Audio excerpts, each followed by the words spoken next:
Chapter अपना motion के अंदर सबसे पहले जो 2-3 टर्म है वो अपने को डिस्क्राइब करनी होगी, जो है क्वांटिटीज़ को लेकर।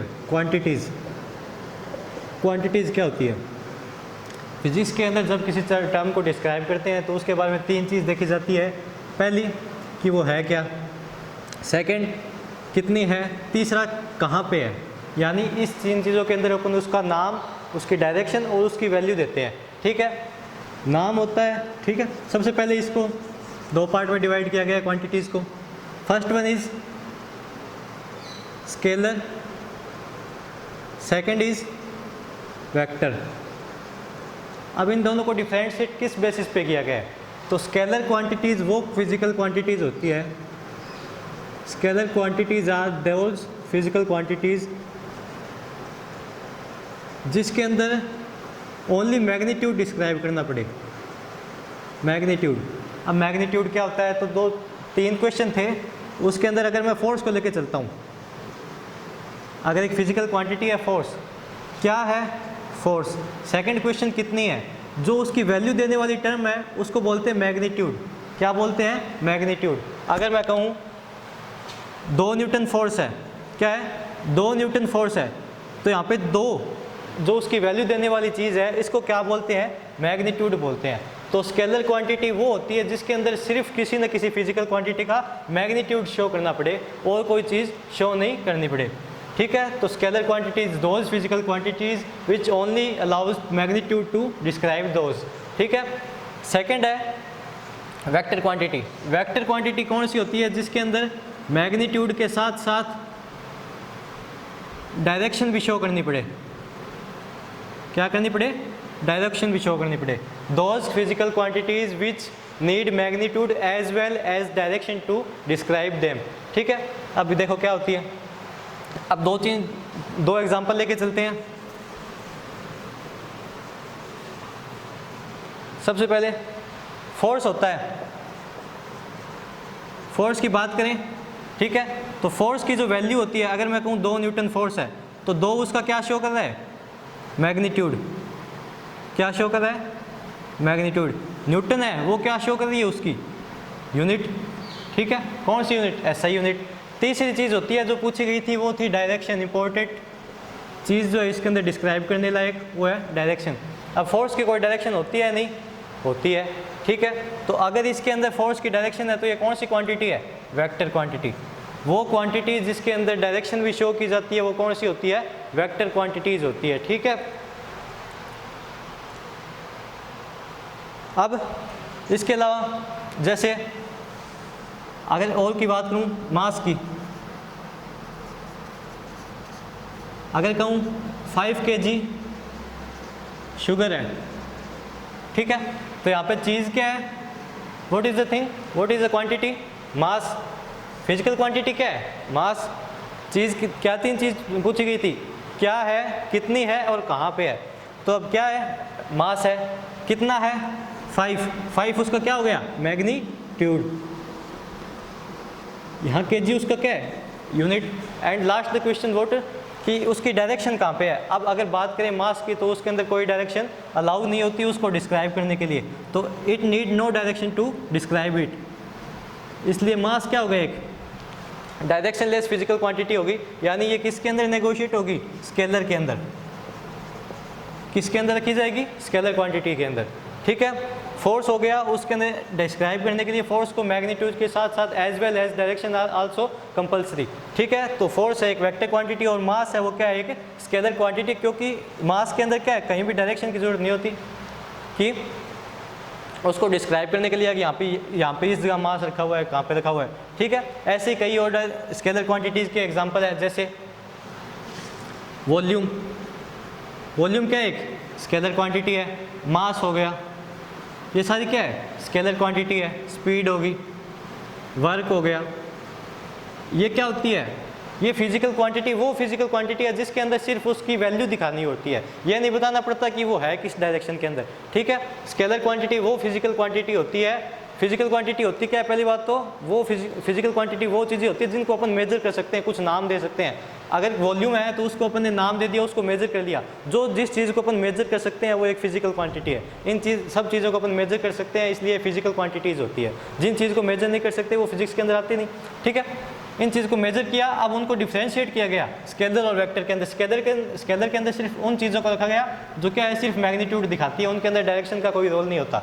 सेकंड आती है वेक्टर। वेक्टर क्या होती है, जिसके अंदर मैग्नीट्यूड के साथ साथ डायरेक्शन भी शो करनी पड़ती है। अगर फोर्स की बात करूँ तो फोर्स के अंदर उसके मैग्नीट्यूड, उसकी यूनिट के साथ साथ उसकी डायरेक्शन भी शो करनी पड़ती है कि किस डायरेक्शन के अंदर फोर्स लगाना पड़ रहा है। अगर बॉक्स है, इस बॉक्स को क्या करना है, डिस्प्लेस करना है इसकी एक्चुअल पोजीशन से। एक्चुअल पोजीशन से क्या करना है, डिस्प्लेस करना है। तो क्या करना पड़ेगा, इसके ऊपर फोर्स लगाना पड़ेगा। अब अगर मैं कहूँ फोर्स इस साइड में, फोर्स कहाँ लग रहा है, इसके वर्टिकल अपवर्ड में, ठीक है। तो ये फोर्स इस साइड में लगाएंगे तो ये बॉक्स है क्या है, नीचे की ओर मूव करना स्टार्ट होगा। यानी ये क्या करेगा, आगे डिस्प्लेस नहीं होगा, ट्रांसलेटिव मोशन, स्ट्रेट मोशन नहीं करेगा, ये क्या करेगा, रोटेट करने लग जाएगा, ठीक है। इस साइड लगाऊंगा तो ये क्या है, डिस्प्लेस नहीं होगा। कहाँ पे लगाना पड़ेगा इसके फोर्स, इसके फोर्स लगाना पड़ेगा कहाँ पे, इसके परपेंडिकुलर डायरेक्शन में। किस साइड में, बॉक्स की एक्चुअल 90 डिग्री यानी परपेंडिकुलर डायरेक्शन के अंदर जब फोर्स लगाएंगे तो ये बॉक्स क्या है, इस साइड के अंदर मोशन करेगा, ठीक है। तो यानी किसी चीज़ के अंदर मोशन लाने के लिए उसके अंदर फोर्स लगाना पड़ता है, तो उस फोर्स की डायरेक्शन बतानी पड़ती है। क्या है, किसी ऑब्जेक्ट को मोशन करवाने के लिए उसके ऊपर अप्लाइड फोर्स की डायरेक्शन बतानी पड़ती है, तभी वो ऑब्जेक्ट क्या है, आगे मूव कर पाता है। डिफरेंशिएट हो गया, स्केलर कौन सी क्वांटिटीज़ होती है, वेक्टर कौन सी क्वांटिटीज़ होती है, ठीक है। अब इसके बाद देखो क्या है,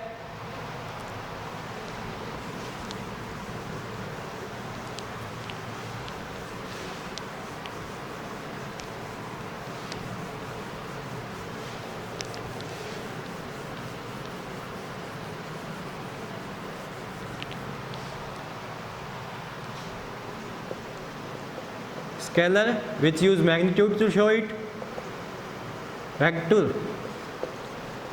which use magnitude as well as direction to describe it, ठीक है। अब देखो, अगर किसी वेक्टर को शो कैसे करते हैं, अगर बात करता हूँ मैं f की, f फोर्स मान लिया जाता है, ठीक है। f फोर्स को, अब ये वेक्टर क्वांटिटी है, ये कैसे शो करेंगे, इसके ऊपर क्या लगाएंगे, एक एरो का साइन लगाएंगे, या इसको डायरेक्ट के अंदर लिखेंगे, f को कैपिटल डायरेक्ट के अंदर लिखेंगे तो ये क्या करेगा, वेक्टर क्वांटिटी को शो करेंगे यानी। लेकिन बेसिकली जो कॉमन यूज़ किया जाता है वो होता है f के ऊपर एक तीर का एरो का साइन लगाना, ठीक है, जो क्या डिस्क्राइब करता है कि फोर्स क्या एक वेक्टर क्वांटिटी है। ऐसे ही मैं मानता हूँ कोई XYZ A है, वो एक वेक्टर क्वांटिटी है, एरो लगा दिया, वेक्टर क्वांटिटी है।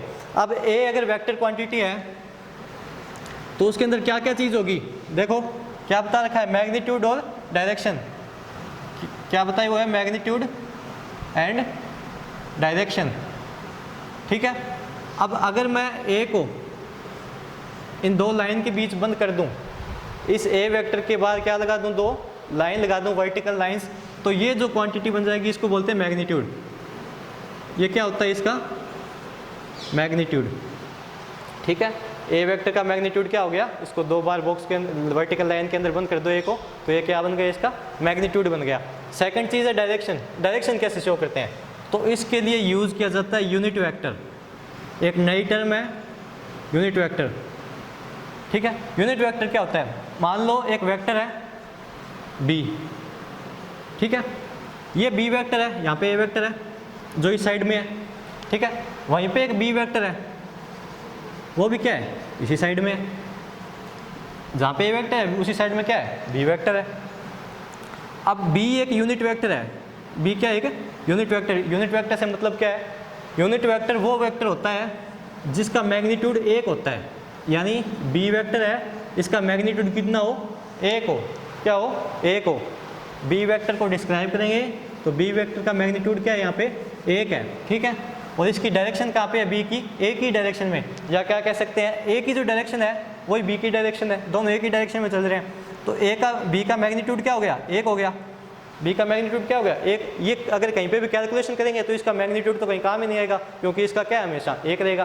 काम क्या आएगी, इसकी डायरेक्शन। डायरेक्शन क्या शो करे, अगर मैं कहना चाहूँ, पूछूँ कि A की डायरेक्शन कहाँ पे है, तो आप कहोगे B की डायरेक्शन के अंदर। क्या शो करोगे, B की डायरेक्शन। यानी B जो वेक्टर है, B यूनिट वेक्टर है, वो क्या काम आ रहा है, किसी दूसरे वेक्टर की डायरेक्शन शो करने में काम आ रहा है। यहाँ पे ए वेक्टर अपना दूसरा वेक्टर है, ये क्या है, बी वेक्टर क्या काम कर रहा है, इस ए वेक्टर की डायरेक्शन शो नहीं कर रहा, क्या बोल रहा है कि बी वेक्टर उसी ए वेक्टर किस डायरेक्शन में है जहाँ पे बी वेक्टर है।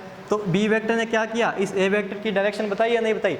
मैग्नीट्यूड तो इसका एक रहेगा, किसी भी कैलकुलेशन के अंदर एक यूज़ नहीं होगा, ठीक है, कॉमनली, ठीक है। तो बी वेक्टर ने क्या काम किया, ए वेक्टर की डायरेक्शन बताने का काम किया। तो अगर पूछे बी वेक्टर वो वेक्टर होता है जिस बी यूनिट वेक्टर वो वेक्टर होता है जिसका मैग्नीट्यूड एक हो और जिसकी डायरेक्शन क्या है, किसी ए वेक्टर की डायरेक्शन में हो। अब ए वेक्टर ये अपना ए वेक्टर क्या है, ये इसके अंदर क्या चाहिए, एक तो मैग्नीट्यूड से मिलके बना है, दूसरा डायरेक्शन से मिलके बना है। किसकी डायरेक्शन से, बी वेक्टर की डायरेक्शन से। किससे, बी वेक्टर की डायरेक्शन। और जब कोई वेक्टर सिर्फ डायरेक्शन शो करे, मैग्नीट्यूड शो ना करे, तो उसको बोलते हैं बी कैप। यानी यूनिट वेक्टर को किससे शो करते हैं, बी कैप से। अगर कोई यूनिट वेक्टर है तो उसके ऊपर एरो नहीं लगाते, उसके ऊपर ये कैप का साइन देते हैं, इसको बोलते हैं कैप। क्या बोलते हैं, कैप। वापिस समझो, ए वेक्टर है इस डायरेक्शन में जा रहा है, बी वेक्टर है वो भी इस डायरेक्शन में जा रहा है। अब बी वेक्टर का मैग्नीट्यूड कितना है, एक, यानी कितनी वैल्यू किसकी कितनी है, इसकी एक। ये सिर्फ बताने का क्या काम कर रहा है, बी वेक्टर का काम होता है सिर्फ ए डायरेक्शन की, ए वेक्टर की डायरेक्शन बताना। तो अगर मैं यहाँ पे ए वेक्टर किस किस चीज़ से मिलकर बना है, मैग्नीट्यूड और डायरेक्शन। ए वेक्टर का मैग्नीट्यूड तो पता चल गया किससे है, ए वेक्टर से, ठीक है, ए वेक्टर और इसके बाद दो लाइन। अब इसकी डायरेक्शन बतानी है ए वेक्टर की, तो क्या कहेंगे, किसकी डायरेक्शन में है, जहाँ पे बी है। अब बी की डायरेक्शन बताने वाला कौन होता है, बी कैप, ए वेक्टर डॉट बी कैप। और कॉमनली इसको यूज़ किया जा सकता है, इस टाइप से लिखा जाता है, मैग्नीट्यूड डॉट ए कैप। यानी ये जो वेक्टर क्वांटिटी है ये इसके मैग्नीट्यूड और इसके डायरेक्शन से मिलके बनी है।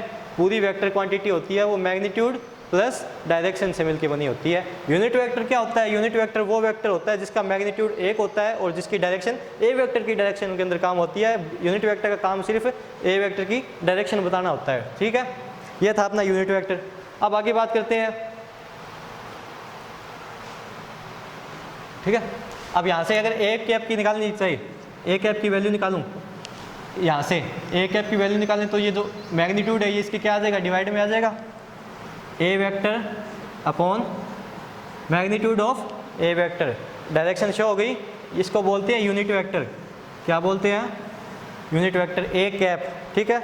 जिसका मैग्नीट्यूड क्या हो, एक हो, और जिसकी डायरेक्शन क्या है, किसी ए वेक्टर की डायरेक्शन के अंदर हो, उसको बोलते हैं ए कैप। अब देखो आगे मोशन क्या होती है,